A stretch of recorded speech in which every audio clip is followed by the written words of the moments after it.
Morning everyone. और अभी मैं बना रही हूँ हरे कृष्णा। आज एकादशी है तो वैदिक के लिए बना रही हूँ पंजरी। आटे की पंजरी बना रही हूँ, आटे को घी में भून के और उसकी सिंपल पंजरी बना रही हूँ। बच्चों के लिए बहुत अच्छी होती है और उसके ऊपर उसको दूध पिला दूँगी। आपको दिखाती हूँ कैसे बना रही हूँ। इसमें ना मैंने 4 स्पून घी डाला है और आटा डाला है, एक छोटी कटोरी या फिर आप आधी बड़ी कटोरी आटा समझ सकते हैं। और इसमें शक्कर डाल दूँगी। फिर से घी मैं देसी गाय का यूज़ करती हूँ क्योंकि वैदिक को देना होता है। तो पहले तो भोग लगा दूँगी और उसके बाद फिर वैदिक को दूँगी। और लोहे की कढ़ाई में बनाती हूँ ताकि इसका न्यूट्रिशन है वो ख़राब ना हो। और ज़्यादातर आप देखते हो मैं जितनी भी मिठाइयाँ बनाती हूँ वो लोहे की ही कढ़ाई में बनाती हूँ। तो ये बन रहा है हमारा पंजरी। और मैंने अपना क्या बनाया वो आपको दिखाती हूँ। यहाँ पर मैंने बनाई है साबूदाने की खिचड़ी। इसकी रेसिपी ना आज मैं शूट नहीं कर पाई बिकॉज मेरे को ना आज बहुत जल्दी इसको बनाना था क्योंकि हस्बैंड को 7 बजे ऑफिस जाना था। तो इतने जल्दी में मैंने इसको बनाया है और फिर ठंड लगती है ना तो इतना जल्दी होता नहीं है। और यहाँ पर शक्करकंद जो होती है ये स्वीट पोटैटो, इसको मैंने बॉईल करके रखा है तो ये भी खाऊँगी। पहले इसको अच्छे से धीमी आंच पे भून लेते हैं। आप इसमें घी ज़्यादा भी डाल सकते हो और इसमें गोंद भी डाल सकते हो, ड्राई फ्रूट्स भी डाल सकते हो। तो ड्राई फ्रूट्स ये सब तो ना वैदिक वैसे ही खा लेता है तो मैं इसमें नहीं डालती फिर। तो वैदिक को ऐसे ही अच्छे लगते हैं तो फिर इसमें डाल के ओवर नहीं करती उसका कि ड्राई फ्रूट भी देने हैं ये भी देना है, वो चीज़ नहीं करती फिर मैं। क्योंकि बहुत ज़्यादा ड्राई फ्रूट खाना भी आपकी हेल्थ के लिए अच्छा नहीं है, उसको पचने में उतना ही समय लगता है फिर। तो उतना ही खाओ जितना आपका पाचन है, नहीं तो आपका पाचन तंत्र है वो ख़राब होने लगता है। मैंने ना एकादशी पे मैंने सोचा था सूट पहनूंगी लेकिन यहाँ पर इतना ज़्यादा कोहरा है ना। और मैंने आज हेड वॉश भी किया है, कल ऑयल मसाज की थी हेड पे। तो क्योंकि अभी सर्दियों में ना अगर आप बालों में ऑयल मसाज नहीं करोगे तो आपको डैंड्रफ की प्रॉब्लम फेस करने को मिलेगी। तो बहुत लोग बोलते हैं ना हमें डैंड्रफ हो रहा है, आप बताओ। तो सबसे अच्छी चीज़ है कि आप अपने बालों की अच्छे से डेली मतलब मसाज करो। डेली नहीं तो वीक में 3 बार तो कम से कम कंपलसरी है आपको करना, तभी आपका जो डैंड्रफ है वो जाएगा, अदरवाइज नहीं जाएगा। और फिर मैंने ना ये गाउन और वेलवेट का ये पहन लिया क्योंकि वेलवेट होता है एक बहुत कोजी होता है और बहुत गर्म होता है। तो मेरे पास ये 3-4 नाइटीज़ है वेलवेट की जो विंटर मेरे को बचा लेती है क्योंकि मेरे को बहुत ज़्यादा सर्दी लगती है। तो मैंने फाइनली फिर यही पहन लिया। और बस अभी कान्हा जी को उठा के आई हूँ और अब उनके लिए भोग बना रही हूँ। फिर पूजा करूँगी, एकादशी की कथा करूँगी और उसके बाद अपना जो प्रसाद है वो पाऊँगी। आज हमारा तो फास्ट है। वैदिक के लिए और मम्मी जी के लिए मैंने बनाई है वैदिक की तो ना रोटी बनाई है गेहूं के साथ जौ और चना मिक्स करके। और सब्जी में बनाई है लौकी की सब्ज़ी। तो थोड़ा सा छोटा सा उसमें आलू मिक्स किया है तो उससे ना उसका टेस्ट बहुत अच्छा आता है लौकी का। प्लेन भी बहुत अच्छी लगती है लौकी, कभी कभी मैं प्लेन भी बना देती हूँ। लेकिन जैसे अगर आज सुबह भी उसने इतना कुछ खाया नहीं था अच्छे से तो मैंने उसको थोड़ा सा टेस्ट इन्हेंस करने के लिए उसमें आलू डाल के थोड़ा सा छोटा सा टमाटर डाल के उसको बनाई है। बहुत मिर्च मसाले उसमें कुछ नहीं डाले। तो बस अभी वो खाना खा रहा है। किसी ने मुझसे पूछा था कि न्यूट्री हब को यूज़ करने के बाद में आपके मतलब क्या डिफरेंस लगा, आपके फेस पे क्या ग्लो आया या फिर उसके रिजल्ट्स क्या हैं। तो ग्लो तो आप मेरे चेहरे पे देख सकते हो। मतलब मैं डेली ले रही हूँ, सिर्फ आज के दिन मैंने उसे नहीं लिया है जस्ट बिकॉज ऑफ मेरा आज एकादशी का फास्ट है और एकादशी के फास्टिंग के दौरान मैं ऐसा कुछ भी नहीं लेती हूँ। तो ये आप देख सकते हो। बाकी ये तो मेरे को पहले से ही जो पिंपल था वो है, बाकी ये चीज़ आप देख सकते हो। और उसके अलावा बालों की बात करें तो हेयर फॉलिंग मुझे बहुत ज़्यादा नहीं थी, थोड़ी बहुत तो थी। देखो झूठ नहीं बोलूँगी क्योंकि सर्दियाँ हैं, विंटर्स हैं, इसीलिए मैंने हेयर ऑयलिंग स्टार्ट की है।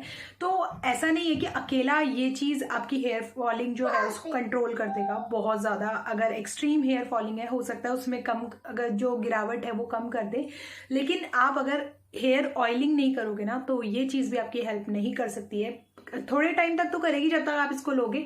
फिर से वही बात कि जब तक आप किसी चीज़ को लेते हो तब तक वो उसका असर दिखाती है, लेकिन आप जैसे ही उसको स्टॉप कर दोगे, आपका लाइफस्टाइल बैड लाइफस्टाइल फॉलो करोगे, तो आपका जो ये चेहरे की चमक है, बालों की जो चमक है वो अपने आप चली जाएगी।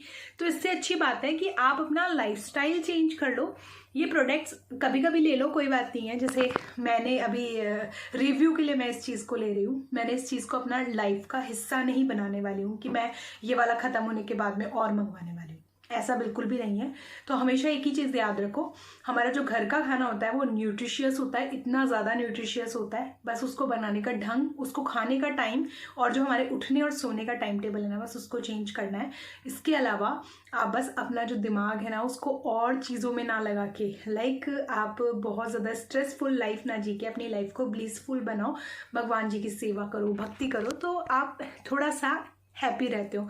आपकी जो सोल है ना उसको भी थोड़ा सा हैप्पीनेस की ज़रूरत होती है। हम लोग सिर्फ अपनी जो खुशी है वो कपड़ों में और बहुत सी चीज़ों में बाय करने में देखते हैं, लेकिन अगर हम लोग, जैसे मैं पहले इतनी ज़्यादा पूजा नहीं करती थी, लेकिन जब से मैंने इस्कॉन से जुड़ी हूँ वहाँ से मैंने इतना स्पिरिचुअली अपने आप को मैच्योर किया है जितना मैं पहले नहीं थी। तो फिर आप एक कनेक्शन बना पाते हो भगवान जी के साथ में अपना, तो आप फिर ऑटोमेटिकली हैप्पी हो। आपको पता है कि क्या चीज़ दुख देती है, उसके ऊपर ज़्यादा टाइम वेस्ट आपको नहीं करना है। इसी तरीके से होता है कई बार, वैसे तो मेरे साथ ऐसी चीज़ नहीं होती है, ज़्यादातर मुझे नेगेटिव कमेंट्स नहीं मिलते हैं, लेकिन कुछ कुछ होते हैं, मतलब लाइफ में आपको नेगेटिव लोग भी मिल जाते हैं। अगर मैं व्लॉगिंग कर रही हूँ तो मुझे नेगेटिव लोगों को भी फेस करना होता है, या फिर मैं अगर वीडियोस बनाती हूँ तो वहाँ पर भी कुछ अमाउंट में, मतलब 100 में से मुझे अभी ऐसे जो लोग हैं वो 2 या 3% दिखे हैं। इसके अलावा मेरी जो यूट्यूब फैमिली है वो बहुत अच्छी है, बहुत अच्छी मुझे लगती है। तो ऐसा कोई नेगेटिव कमेंट मेरे पास नहीं आता है। तो वो नेगेटिव जो कमेंट्स आते हैं ना, मैं उनको बिना रिप्लाई दिए ही छोड़ देती हूँ, क्योंकि उन नेगेटिव कमेंट्स का मेरे ऊपर कोई असर नहीं होता और वो मेरी लाइफ में मैटर नहीं करते। और जो आप लोग मुझे प्यारे कमेंट्स देते हो उससे भी मैं बहुत ज़्यादा खुश तो देखो नहीं होती हूँ, क्योंकि मुझे पता है कि ठीक है, कई बार होता है आपको एक्स्ट्रा चढ़ाया जाता है, तो अगर आपकी कोई तारीफ़ कर रहा है तो उसको सुन के आपको सिर्फ इसीलिए खुश होना चाहिए, शायद मैंने कुछ अच्छा काम किया इसलिए उन्होंने इस चीज़ के लिए मुझे अच्छा बोला। तो बस इससे ज़्यादा घमंड नहीं आना चाहिए आपके अंदर। बस वहीं तक मैं स्टॉप हो जाती हूँ कि मैं बहुत ज़्यादा ईगोइस्टिक ना हो जाऊँ इस चीज़ को लेके। तो जो नेगेटिव कमेंट्स वाले होते हैं ना, वो आप जो ईगो होता है ना आपका, उस चीज़ को कम कर रहे होते हैं। तो नेगेटिव पीपल भी आपकी लाइफ में बहुत ज़रूरी होते हैं। तो नेगेटिव लोगों को भी मैं थैंक यू बोलना चाहूँगी कि उन लोगों की वजह से मेरी लाइफ में, वैसे ना आजू बाजू अगर मुझे कोई नेगेटिव लोग दिखते हैं ना, उससे मुझे ये पता चलता है कि मेरी किस कमी की वजह से वो इतना नेगेटिव है, या मेरी कौन सी चीज़ उसको पसंद नहीं आ रही है, वो इसलिए वो इतना नेगेटिव है। तो अगर मुझे लगता है कि वो चीज़ शायद सच में गलत है तो मैं उसको इम्प्रूव करने की कोशिश करती हूँ। लेकिन अगर मुझे लगता है कि यार ये तो मेरी सिर्फ प्रोग्रेस को देखकर ही जल रहा है, तो फिर जलते रहो, मुझे कोई फ़र्क नहीं पड़ता। मैं अपने लिए, मैं ऐसी लड़की हूँ जो अपने लिए जीना पसंद करती है। मैं अपनी इनर सोल के लिए, मैं अंदर से खुश होनी चाहिए कि वो चीज़ मुझे कभी भी किसी चीज़ से, आप मुझे कोई गिफ्ट्स देंगे उससे मुझे खुशी नहीं मिलती। मुझे भगवान जी की भक्ति करने से खुशी मिलती है। मैं गाने भी गाती हूँ, ऐसा नहीं है बहुत अच्छी सिंगर हूँ, कभी कभी मैं गा लेती हूँ, तो उससे मुझे खुशी मिलती है। मैं कभी डांस करती हूँ, उससे मुझे खुशी मिलती है। मैं यूट्यूब पर अपने जो वीडियोस बनाती हूँ उससे भी मुझे खुशी मिलती है। तो इन चीज़ों में खुशी ढूंढने की कोशिश करती हूँ और हर दिन को अपना हैप्पी बनाने की कोशिश करती हूँ। तो आप लोगों को भी मेरा ये जो मैसेज है वो यही है कि प्रोडक्ट्स के ऊपर डिपेंडेंस, जो अपनी डिपेंडेंसी है ना, उसको कम करके हेल्दी लाइफस्टाइल, जब पता है हम लोग हेल्दी लाइफस्टाइल फॉलो करते हैं ना, उससे आपको बहुत मोटिवेशन मिलती है। जो लोग बहुत ज़्यादा नेगेटिव सारे दिन बहुत ज़्यादा नेगेटिव फ्रस्ट्रेट बातें भी ऐसी ही करते हैं, अगर आप उन लोगों के बीच में है ना, तो अपना जो दिन की शुरुआत है वो हेल्दी करो। आप देखो ऑटोमेटिकली आप में इतनी एनर्जी आएगी। आप जिस भी भगवान जी को मानते हो, आप कोई भी धर्म से बिलीव करते हो, कोई भी धर्म आपको पसंद है, उस धर्म में आप अपनी आस्था दिखानी शुरू करो। धीरे धीरे अपनी एक रूटीन बनाओ कि आपको सुबह जल्दी उठना है। आपका रूटीन फिक्स है कि आपको ये चीज़ तो करनी है, वॉशरूम जाना है, पॉटी जाना है, उसके बाद नहाना है, उसके बाद ही भगवान जी का जो भोग लगाया हुआ प्रसाद है वो खाना है। तो इससे क्या होगा, आप में एनर्जी आएगी। देखना ये चीज़ आप करके देख लो।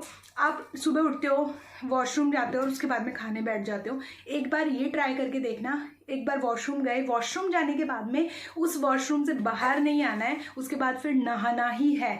आप मानोगे नहीं, जिस दिन मैं वॉशरूम जाके, जैसे अगर वैदिक के साथ में ये चीज़ मुझे 1-2 बार फेस करनी पड़ी, जब मैं वॉशरूम जाके आती हूँ और उसके बाद में मुझे बहुत ज़्यादा ये रोने लग जाता है, तब मुझे बाहर आना पड़ता है ना, मुझे अपने आप से घिन आने लगती है, मुझे लगता है कि मुझे नहाना चाहिए। तो ये हमारे शास्त्रों में भी दिया गया है कि आप जैसे ही वॉशरूम जाते हैं उसके जस्ट बाद में आपको नहाना चाहिए। रसोई घर में तो बिल्कुल नहीं आना चाहिए, क्योंकि उस टाइम पर हमारा जो शरीर है ना वो अशुद्ध अवस्था में है, तो हमको नहाना चाहिए। और ये मेडिकली भी प्रूवन है, साइंटिफिकली भी प्रूवन है।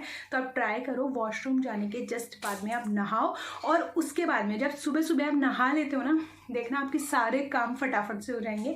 आपको और चीज़ों में ऐसे माइंड लगाने की ज़रूरत नहीं पड़ेगी। फिर उसके बाद में कुछ प्रोडक्टिव करो, ऐसे नहीं नहा के आ गए और उसके बाद में बैठ के फ़ोन लेके और अपना चैटिंग बॉक्स जो है वो खोला, इंस्टा खोला, ये सब में टाइम वेस्ट नहीं करो।